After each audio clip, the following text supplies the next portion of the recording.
सबसे अच्छी बात पता है क्या है कि तीनों काले कानून जो कृषि पर बनाए गए थे वो वापस हो गए हैं। नहीं, सबसे अच्छी बात है कि मोदी ने माफी मांगकर तीनों कानून वापस ले लिए। ऐसा मैं नहीं, अब सोशल मीडिया प्लेटफॉर्म्स पर सर्कुलेट हो रहा है। और जो ज्यादा चीज सर्कुलेट हो रही है वो ये कि माफी मांगकर कृषि कानून वापस लिए गए। और अब ये भी शुरू हो गया है कि ये जो माफी मांगने की लिस्ट है ये काफी लंबी है। सीए, एनआरसी, 370, 3 तलाक, ये वो, चलो छोड़िए, ये तो जब होगा तब होगा। और आज बात कर लेते हैं, अभी बात कर लेते हैं एक बार कि ये मजबूरी है या राजनीति से प्रेरित मास्टर स्ट्रोक।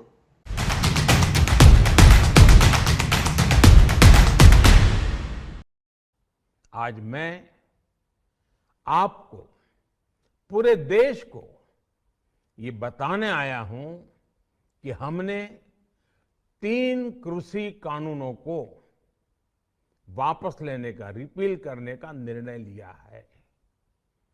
इस महीने के अंत में शुरू होने जा रहे संसद सत्र में, इसी महीने में, हम तीनों कृषि कानूनों को रिपील करने की संवैधानिक प्रक्रिया को पूरा कर 17 सितंबर 2020 को लोकसभा से पास किए गए, 20 सितंबर 2020 को राज्यसभा से पास किए गए और 27 सितंबर 2020 को प्रेसिडेंट, राष्ट्रपति जो भारत के हैं, उन्होंने इन तीनों कानूनों पर मोहर लगाई थी। जैसा मैंने पहले भी कहा, अंधभक्त या चमचे, दोनों को वीडियो काफी खलने वाली है, क्योंकि 3 कानूनों से पहले भी कोई भी किसान बीएमडब्ल्यू में नहीं घूमता था, और अगर ये लागू हो भी जाते तो उसके बाद भी कोई भी किसान बीएमडब्ल्यू में नहीं घूमने वाला था। किसान पहले भी आत्महत्या कर रहा था, इस 1 साल में भी उसने आत्महत्या की है, और आने वाले समय में अगर वो कानून लागू हो जाते या अब लागू नहीं होंगे तो भी वो आत्महत्या ही करेगा, क्योंकि असली मुद्दों पर तुम्हें बात नहीं करनी होती। तुम्हें बात नहीं करनी डब्ल्यूटीओ के एग्रीमेंट पर, तुम्हें बात नहीं करनी गेट एग्रीमेंट पर जो इसकी मूल समस्या है, तुम्हें बात नहीं करनी जीएमओ सीड पर जो चाहे छोटा किसान हो या बड़ा किसान हो वो अपने खेत में डाल रहा है, तुम्हें बात नहीं करनी उस जहर के बारे में जो किसान को मजबूरी वश अपने खेत में डालना पड़ रहा है।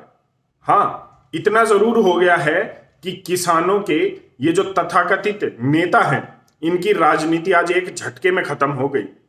ये तो मानना पड़ेगा कि मोदी जी का मास्टर स्ट्रोक ये हमेशा से ही रहता है, एक झटके में ही जो मुद्दा भुनभुनाने की कोशिश करते हैं उनको खत्म कर देते हैं। यहां पर मैं बड़ाई नहीं कर रहा हूं, जो चीज है वो है, लेकिन अब बड़ा सवाल यह है कि क्या अब ये आंदोलन खत्म होगा? तो एक बार खुद सुन लो। जो कानून है इनको वापसी लेते हैं।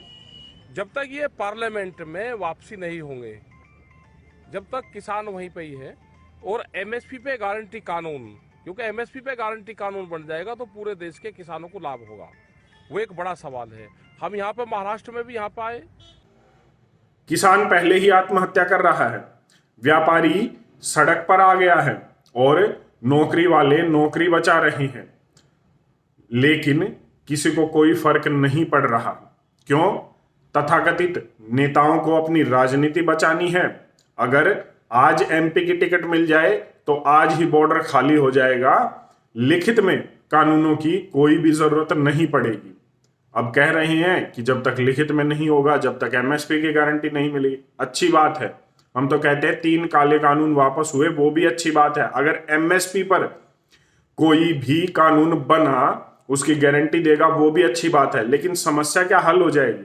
क्या किसान आत्महत्या करना छोड़ देगा? एक बार खुद से पूछ लीजिए। अगर आपको डब्ल्यूटीओ और गेट एग्रीमेंट के बारे में पता है, अगर आपको जीएमओ सीड के बारे में पता है, और अगर नहीं पता है तो एक बार डिस्क्रिप्शन में चले जाओ, उनके बारे में जान लो।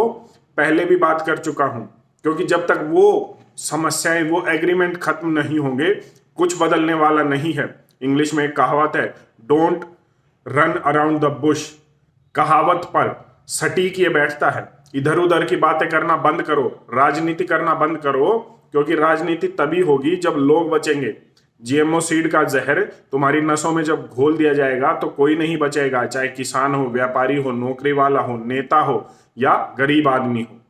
इसलिए बात करो WTO पर, इसलिए बात करो गेट एग्रीमेंट पर, जो हर किसी के लिए बना है, जो एक नेता के लिए भी बना है, एक गरीब व्यक्ति के लिए भी बना है, एक व्यापारी के लिए भी बना है, एक किसान के लिए भी बना है, एक अमीर के लिए भी बना है और एक साधारण इंसान के लिए भी बना है। एक बार बात तो करो, उसके बारे में जानो तो सही। चलिए, आप इस पर अपनी क्या राय रखते हैं एक बार कमेंट करके जरूर बता दें। धन्यवाद। जय हिंद।